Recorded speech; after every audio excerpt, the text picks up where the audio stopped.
Hi, my name's Gabby, and today I'm going to show you one of the ways that you can share your Buncees to Google Classroom. So take this for example. This is a lesson about the Monty Hall phenomenon, and I want to share it with my students and then ask them a question about it. So what I'm going to do is go to the share button up here at the top, and next I'm going to go to social.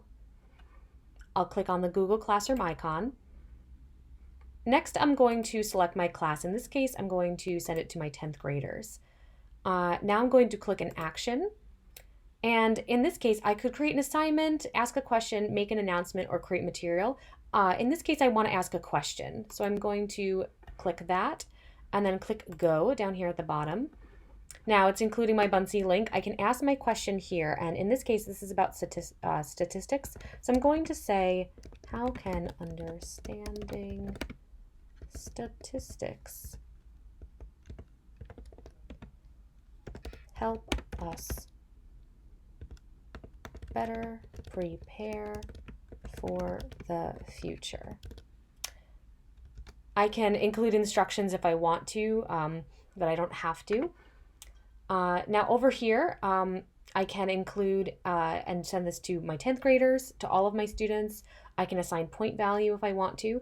I can include a due date here.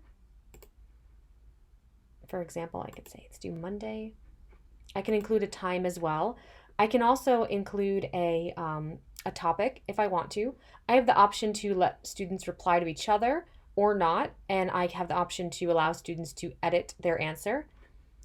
Up here at the top, I can also choose what kind of answer I want them to give. So I can they can either do a short answer or a multiple choice answer. So in this case, I want them just to do a short answer, but if I wanted to do multiple choice, I could just click that, and then I could add in my choices here, and then I could select the correct option so that I know.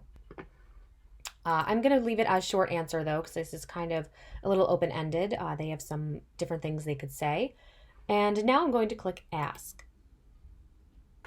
So once I've clicked that, down here at the bottom, I can click on view. And here I can see my question right here in Google Classroom.